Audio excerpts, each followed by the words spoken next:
Hi friends, this is Karan and welcome to Karan IS PCS Academy.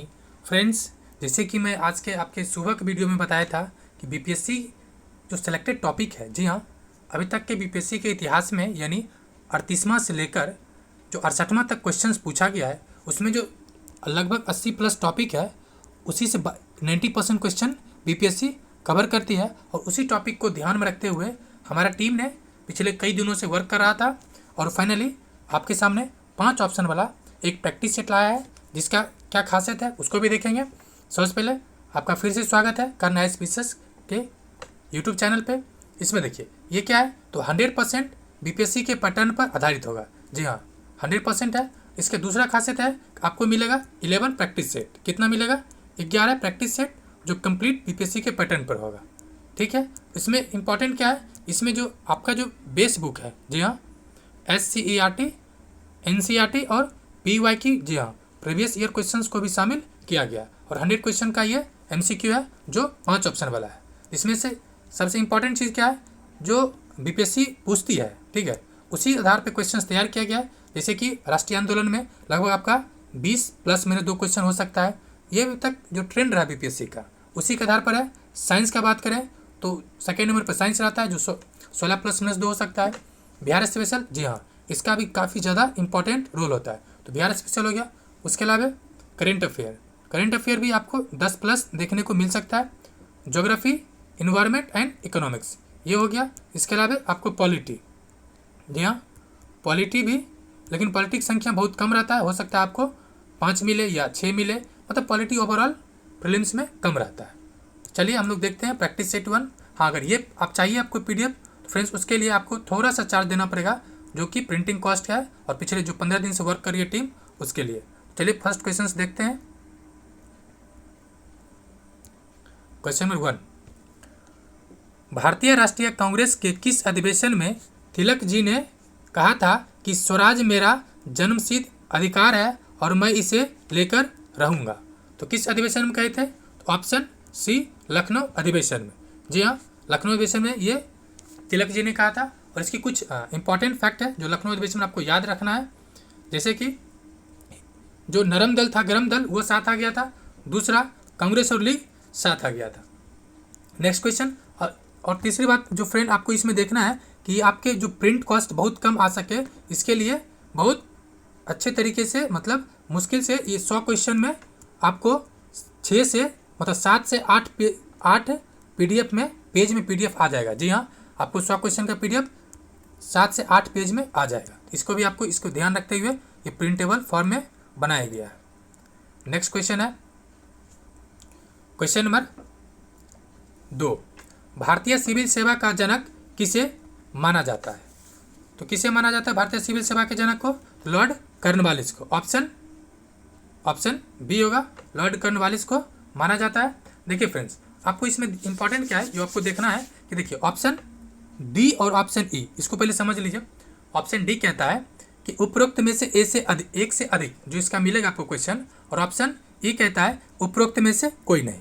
क्या मतलब? एक से अधिक क्वेश्चन आंसर हो तो भी ऑप्शन तो आ जाएगा ऑप्शन डी, और उसमें से कोई ना हो तो आ जाएगा ऑप्शन ई, जो आपके लिए नया है और आपको ध्यान देने की ज़रूरत है। बाकी इसमें डलहौजी संचार व्यवस्था के लिए काफ़ी फेमस था। इसका कार्यकाल की बात करें तो 1848 से 56 तक रहा है। रिपन ये 80 से 84 तक रहा है, 1880 से 1884 तक। इसके उदार रिपन भी इसे कहा जाता है। नेक्स्ट क्वेश्चन नंबर 3, निम्नलिखित में से किस गवर्नर जनरल ने भारत में दास प्रथा को समाप्त किया था? यानी किसने किया था, किसके शासनकाल में ये, मतलब किसने किया था ये? तो ऑप्शन बी होगा, लॉर्ड एलनबरो। इसका कालखंड कब है? तो 1840 से 42 तक। नेक्स्ट क्वेश्चन नंबर 4, 1857 के विद्रोह का नेतृत्व किसने किया था? तो 1857 के विद्रोह का नेतृत्व किसने किया था?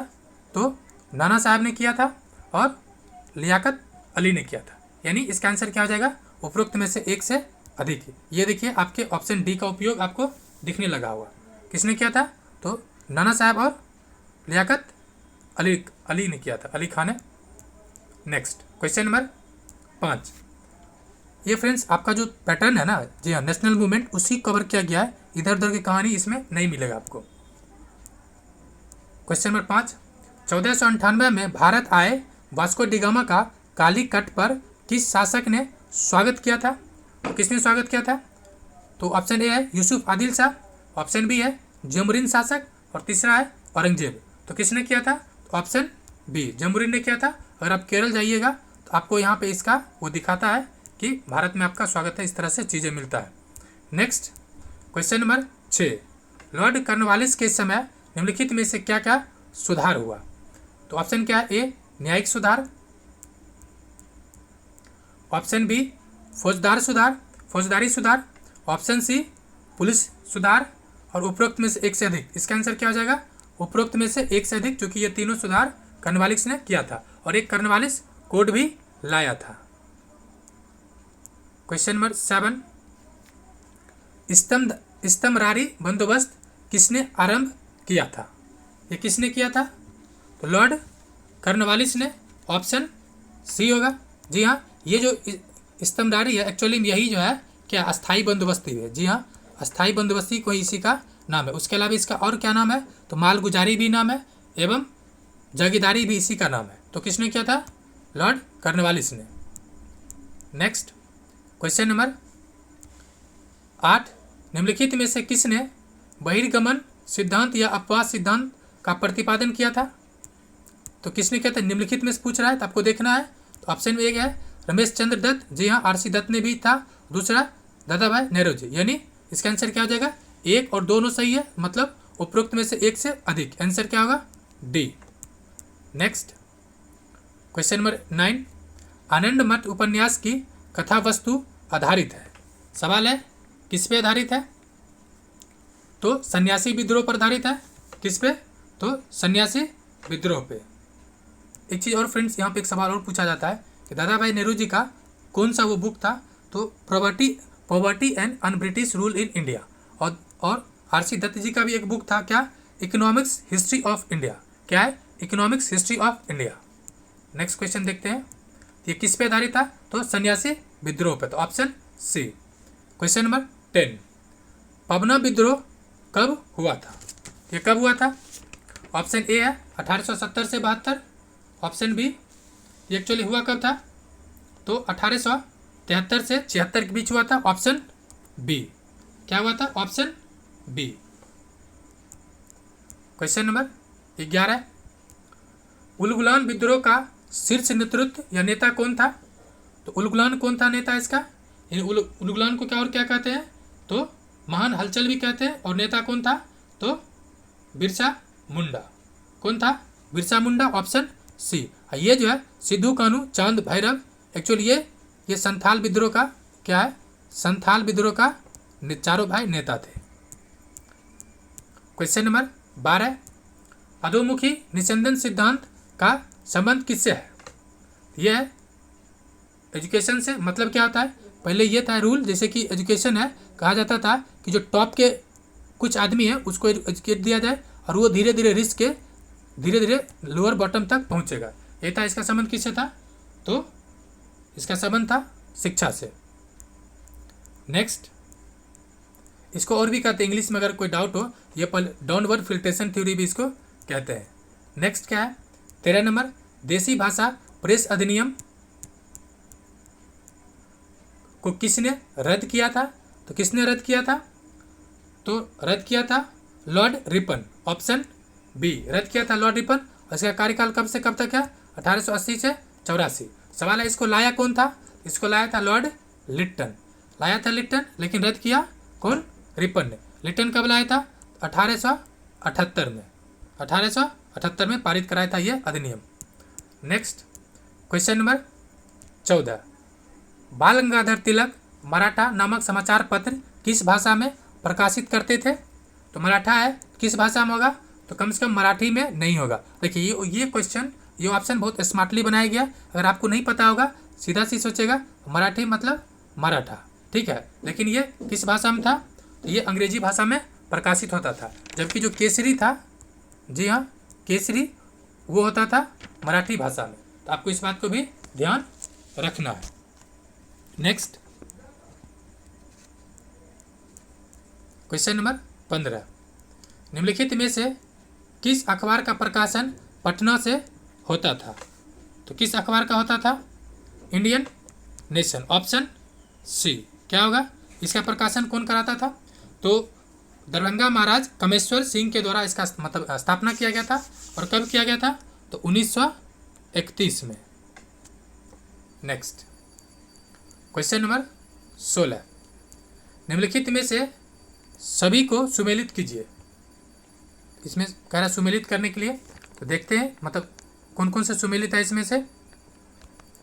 तो द पायनियर ये किसका था? तो जॉर्ज एलन का था।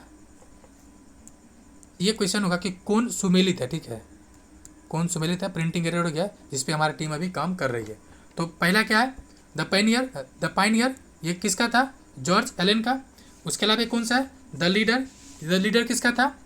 तो द लीडर है मदन मोहन मालवीय का, यानी पहला दोनों सही दिख रहा है। नेक्स्ट क्या करा है? इंडिपेंडेंट ये किसका था? जो इंडिपेंडेंट था वो मोतीलाल नेहरू जी का था, यानी ये भी सही है। इसका आंसर क्या हो जाएगा? उपरोक्त में से एक से अधिक, यानी आंसर हो जाएगा डी। क्वेश्चन नंबर 17, ब्रह्म समाज की स्थापना कब हुआ था? इसका स्थापना कब हुआ था ब्रह्म समाज का? तो 1828 में, 1828 में हुआ था। और किसके द्वारा? तो राजा राम मोहन राय के द्वारा। Next question number 18, Indian national Congress की प्रथम भारतीय महिला अध्यक्ष कौन थी? याद रहे क्या कह रहा है कि प्रथम भारतीय महिला अध्यक्ष कौन था? तो देखिए ऑप्शन ये दे रखा एनी बेसेंट। अगर आप थोड़ा भी जल्दबाजी कीजिएगा तो आप एनी बेसेंट को टिक कर लीजिएगा, जबकि आंसर होगा इसका सरोजिनी नायडू। एनी बेसेंट कब अध्यक्षता किया था? 1917 में, और सरोजिनी नायडू 1925 में। क्वेश्चन नंबर 19, निम्नलिखित में से कौन सा पदार्थ विद्युत चुंबकीय यानी इलेक्ट्रोमैग्नेटिक बनाने के लिए सर्वाधिक उपयुक्त है? तो सर्वाधिक उपयुक्त कौन सा है?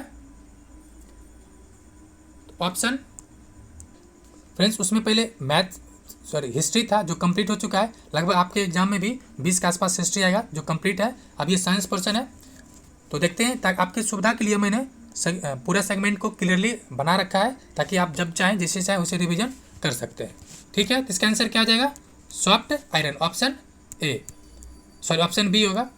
नेक्स्ट कह रहा है क्वेश्चन नंबर 20, अमोनिया के उत्पादन में प्रयुक्त होने वाली गैस कौन सी है? तो कौन सा गैस प्रयुक्त होता है अमोनिया के उत्पादन में? तो नाइट्रोजन एवं ऑक्सीजन नहीं, ऑक्सीजन एवं नाइट्रेट नहीं, ऑक्साइड नाइट्रोजन नहीं। तो उसमें होता है एक्चुअली क्या? इसका आंसर हो जाएगा उपरोक्त में से कोई नहीं। क्या हो जाएगा? आंसर ई हो जाएगा, यानी नाइट्रोजन और हाइड्रोजन का इसमें प्रयोग किया जाता है। इसका आंसर क्या हो जाएगा? ई। नेक्स्ट क्वेश्चन नंबर 21 है, ताप देने पे ठोस पदार्थ के सीधे गैस के रूप में बदल जाने की प्रक्रिया को क्या कहा जाता है? इसे क्या कहा जाता है? इसको कहा जाता है सब्लिमेशन। जी हाँ, ऊर्ध्वपातन, यानी सीधे सॉलिड से गैस में बदल जाता है, जैसे कपूर।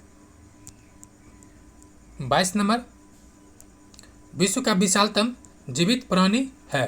तो कौन सा जीवित प्राणी है? ऑप्शन बी ब्लू व्हेल, यानी नील व्हेल सबसे जीवित है। नेक्स्ट क्वेश्चन नंबर 23, मनुष्य के नेत्र की मोतियाबिंद की शल्य क्रिया में शल्य चिकित्सक किसे हटाता है? तो किसे हटाता है? तो लेंस के अतिरिक्त मांसपेशियों को, ऑप्शन बी। जी हाँ, लेंस में जो अतिरिक्त मांसपेशियां होता है उसको हटाता है। क्वेश्चन नंबर 24, निम्नलिखित में से प्रोटीन क्या है? तो प्रोटीन क्या एक तरह से स्टार्च है, ऑप्शन ए। नेक्स्ट क्वेश्चन नंबर 26, बिना निषेचन के अंडे के विकास को क्या कहते हैं? तो बिना निषेचन के अंडे के विकास को कहते हैं parthenogenesis, option B. Parthenogenesis, option B. Next है कि निम्नलिखित में से कौन सी गैस ओजोन परत ह्रास के लिए उत्तरदायी है? ये कौन सा है? CFC है, CFC यानी क्लोरोफ्लोरोकार्बन। नेक्स्ट क्वेश्चन नंबर 28 कह रहा है, विकास की प्रक्रिया में मनुष्य का सबसे निकटतम पुरानी निम्नलिखित में से कौन है, यानी मनुष्य के पूर्वज कौन है एक तरह से, तो ऑप्शन ए होगा बंदर। नेक्स्ट क्वेश्चन नंबर 29 कह रहा है निम्नलिखित में से किसे सूर्य प्रकाश को नाभिक बिंदु पर लाने में प्रयोग किया जा सकता है, यानी जो सनलाइट है उसको एक तरह से मतलब सेंटर पे फोकस करने के लिए किसको प्रयोग किया जाता है, तो 29 क्या हो जाएगा आंसर, ई हो जाएगा, क्योंकि उत्तल लेंस भी नहीं किया जाता है और समतल दर्पण भी नहीं और उत्तल दर्पण भी नहीं, तो प्रयोग इसका किया जाता है अवतल दर्पण का। किसका, अवतल दर्पण। यानी आपको फ्रेंड्स ध्यान रखना है कि 5वां ऑप्शन का आपको बेहतरीन तरीके से प्रैक्टिस करके जाना है, ताकि आसान क्वेश्चन तो गलत ना भी हो और टफ क्वेश्चन को भी आसानी से पिक किया जा सके। क्वेश्चन नंबर 30 विद्युत परिपथ में सेफ्टी फ्यूज की उपयोगिता निर्भर करती है, फ्यूज की या क्या या किस पे निर्भर करता है फ्यूज के, तो ये निर्भर करता है फ्यूज के गलन बिंदु पे यानी गलनांक पॉइंट पे। क्वेश्चन नंबर 31 केसरिया सुप्रसिद्ध है, सवाल है किसके लिए प्रसिद्ध है, तो ऑप्शन बी बौद्ध स्तूप के लिए। क्या है ये, बौद्ध स्तूप के लिए फेमस है, ये बिहार से है। क्वेश्चन नंबर 32 1763 ईस्वी में पटना स्थित अंग्रेजों की फैक्ट्री पर अधिकार किया था, सवाल है किसने किया था, तो नवाब मीर कासिम ने किया था, Nawab Mir Qasim, option C. Next question number 33 Champaran Satyagraha के दौरान गांधी जी पर मुकदमा चलाया गया, सवाल है कहाँ चलाया गया था, तो चलाया गया था ऑप्शन बी मोतीहारी में। क्या कहाँ चलाया गया था, मोतीहारी में, ऑप्शन बी होगा हारी होगा मोतीहारी में। नेक्स्ट क्वेश्चन नंबर 34 बिहार में बिहपुर की घटना का संबंध है, तो किससे संबंध है ये, तो सत्याग्रह संबंधित है, सत्याग्रह आंदोलन से संबंधित है, option B. Next question number 35 Swami Sahajanand नेता थे, तो किसके नेता थे ये किसानों का नेता थे, ऑप्शन बी। और ये इनका बिहार में किसान सभा और जो भारतीय स्तर पे जो किसान सभा गठन हुआ था उसका भी ये अध्यक्ष बने थे। क्वेश्चन नंबर 36 भारत की स्वतंत्रता के बाद बिहार के पहले राज्यपाल कौन थे, तो कौन थे, माधव श्रीहरि अन्य नहीं, आर दिवाकर जी नहीं, श्री कृष्ण सिंह जी नहीं, इसका आंसर क्या हो जाएगा, उपरोक्त में से कोई नहीं, क्योंकि ये जयराम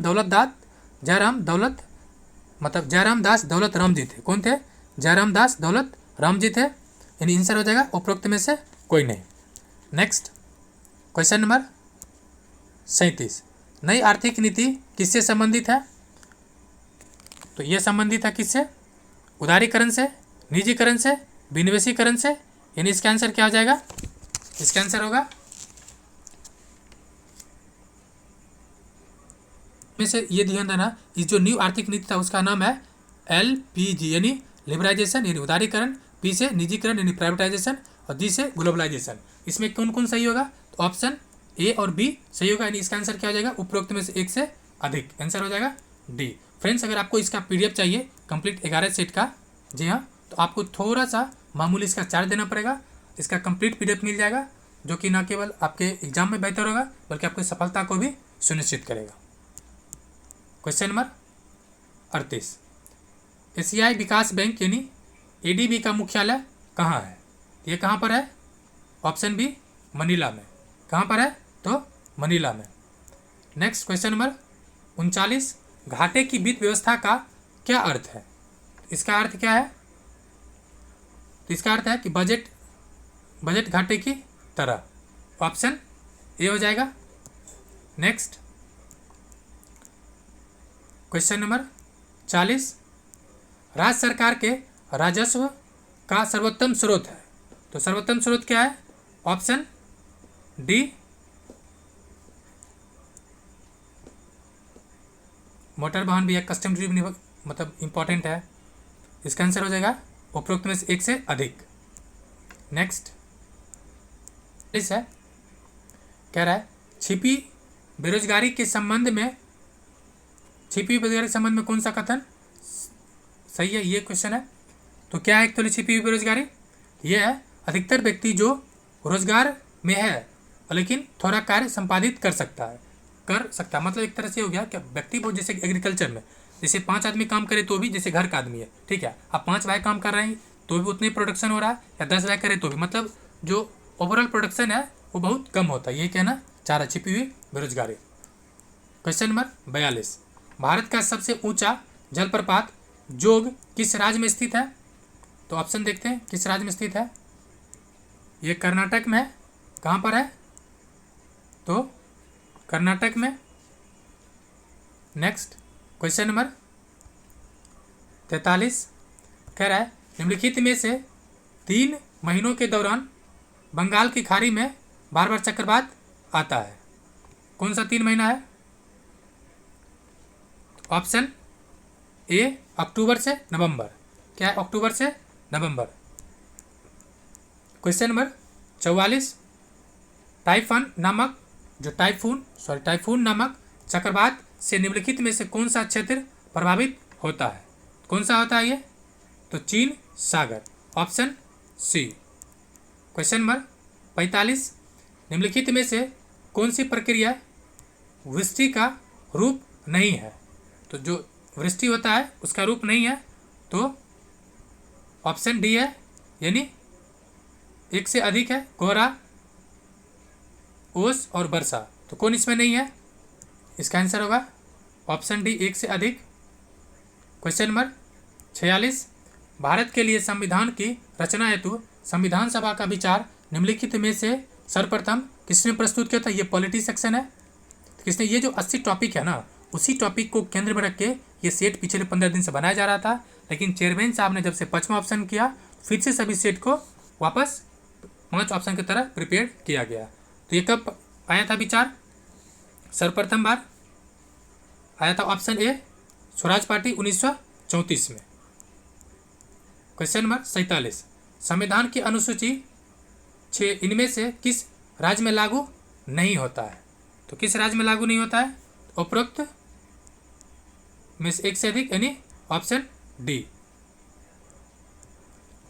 एक्सप्लेनेशन भी आपको पीडीएफ में दिया गया है, अगर आप चाहिए तो आप मिनिमम कॉस्ट पे ले सकते हैं, क्योंकि मार्केट में भी 5 सेट वाला नहीं है जो प्रॉपर तरीके से बनाया गया। बाकी जो 4 सेट वाला भी है वो कहीं न कहीं मतलब प्रॉपर तरीके से नहीं है, कभी एंशिएंट ज़्यादा है, कभी मिडाइवल ज़्यादा है, लेकिन इस सेट में 100% बीपीएससी के पैटर्न को, आपके सिलेबस को फॉलो किया गया। तो क्वेश्चन नंबर 48 कह रहा है भारतीय संविधान की प्रस्तावना में पंथ निरपेक्ष शब्द जोड़ा गया। कब जोड़ा गया था? ऑप्शन बी, 42वें संविधान संशोधन अधिनियम 1976 को, 1976 को जोड़ा गया था। इसमें 3 शब्द जोड़ा गया था, एक तो पंथ निरपेक्ष था, दूसरा समाजवाद और तीसरा अखंडता। कितने शब्द था? अखंडता। क्वेश्चन नंबर 49, भारतीय संविधान के अनुसार संपत्ति का अधिकार है। संपत्ति का अधिकार क्या है? एक विधिक अधिकार, मतलब एक कानूनी अधिकार हो गया, चूँकि इसको समाप्त कर दिया गया और अनुच्छेद 300A में इसको रखा गया। नेक्स्ट क्वेश्चन नंबर 50, भारत के संविधान की निम्नलिखित में से कौन सी अनुसूची में दल बदल विरोधी कानून विषयक प्रावधान है? तो किसमें है? तो देख लेते क्या क्या है। ऑप्शन दूसरी अनुसूची में नहीं, 5वीं नहीं, 8वीं नहीं। ये का संबंध किससे हो जाएगा? उपरोक्त में से कोई भी नहीं, क्योंकि ये था ये 10वीं अनुसूची में दल बदल का संबंध है। क्वेश्चन नंबर 11, नीति निर्देशक तत्व क्या है? 51 नंबर क्या तत्व क्या है ये? और बाध्य हो गया। जी हाँ, आप नीति निर्देशक तत्व में दिए गए प्रावधान को लेकर सुप्रीम कोर्ट या हाई कोर्ट नहीं जा सकते हैं। वही जब आपका जो FR है, यानी मूल अधिकार से संबंधित किसी भी प्रावधान को उल्लंघन की स्थिति में आप सुप्रीम कोर्ट जा सकते हैं। आंसर क्या हो जाएगा इसका? बी। क्वेश्चन नंबर, ये करेंट का पोर्शन है, तो क्वेश्चन नंबर 52 है, कह रहा है चंद्रयान 3 का प्रक्षेपण कब किया गया? तो कब किया गया होगा? किया गया तो 14 जुलाई 2023 को, ऑप्शन सी। क्वेश्चन नंबर 53, केंद्रीय बजट 23-24 का बजट आकार कितना है? तो बजट आकार कितना है? तो 45 लाख 3097 करोड़, ऑप्शन सी है। नेक्स्ट क्वेश्चन नंबर 54, केंद्रीय बजट 23-24 में 7 प्राथमिकताएं अपनाई गई है, इसे नाम दिया गया है। फ्रेंड्स, बजट से कम आपको बजट सर्वे मिला के 4 से 5 क्वेश्चन हर हाल में रहेगा ही, तो आपको शिद्दत से बजट सर्वे को अच्छे से पढ़ लेना है। आपको इसी चैनल के प्लेलिस्ट में मिल जाएगा, एडुटेरिया के प्लेलिस्ट में। इसको क्या नाम दिया गया है? तो ऑप्शन ए 70 से। क्वेश्चन नंबर 55, आर्थिक समीक्षा के आधार पर भारत का क्रय शक्ति पीपी यानी के अनुसार दुनिया की कितनी बड़ी अर्थव्यवस्था है भारत? ये कितनी बड़ी अर्थव्यवस्था है? तो तीसरा है, जो कई वर्षों से है। क्वेश्चन नंबर 56, भारत में वन संसाधन एवं वृक्ष आवरण कुल कितना प्रतिशत है? तो देखिए, वन कितना है, ये है, वृक्ष कितना, ये है, टोटल कितना है? 24.62%, ऑप्शन सी। क्वेश्चन नंबर 57, 95 यानी 95 ऑस्कर अवार्ड 2023 किस फिल्म को मिला? ये किस फिल्म को मिला था? तो मिला है option C, the elephant whisper को। Option C, the elephant whisper को मिला है। सॉरी फ्रेंड्स, ये मिला है option A, everything everywhere all at once. Option A है everything everywhere at all at once. Question number 58, ये नोबेल से है। 2022 का शांति नोबेल पुरस्कार किसे मिला? तो किसे मिला था? तो मिला था ऑप्शन ए, किसे मिला? तो ये एलेस ब्लावस्की को मिला है। जी हाँ। क्वेश्चन नंबर 59 कह रहा है, निम्नलिखित में से भारत ने, एक सेकंड फ्रेंड, निम्नलिखित में से भारत ने G20 की अध्यक्षता कब संभाला? तो कब संभाला भारत ने? तो 1 दिसंबर को। ऑप्शन ए, 1 दिसंबर को संभाला। नेक्स्ट फ्रेंड्स, इस सेट में इसी 60 का भी डिस्कशन 60 का ही करेंगे। बाकी 100 क्वेश्चन का कंप्लीट सेट है, जिसमें से पूरा सिलेबस आपको 100% कवर किया गया है। और मैं इतना दावा कर सकता हूँ कि मार्केट में जितना भी सेट उपलब्ध है, उसमें से किसी ने भी सिलेबस को फॉलो नहीं किया है। और मैं खुद आपको 50 से अधिक सेट का प्रैक्टिस करवा चुका हूँ। आप उठा किसी भी सेट देखिएगा, किसी में इंसेंट मिलेगा, किसी में मेडाबल मिलेगा, लेकिन इस सेट में पूर्णतः बीपीएससी के पैटर्न को फॉलो किया गया। अगर आपको इसका PDF चाहिए तो आप कमेंट बॉक्स में कमेंट कर सकते हैं। तो चलिए आखिर क्वेश्चन देखते हैं आज के सेशन का। तो वर्ष 2022 में मेजर ध्यानचंद खेल रत्न पुरस्कार किसे मिला? तो किसे मिला था? ऑप्शन ए, शरद कमल अचंता को। तो फ्रेंड्स, वीडियो देखने के लिए शुक्रिया एंड जय हिंद।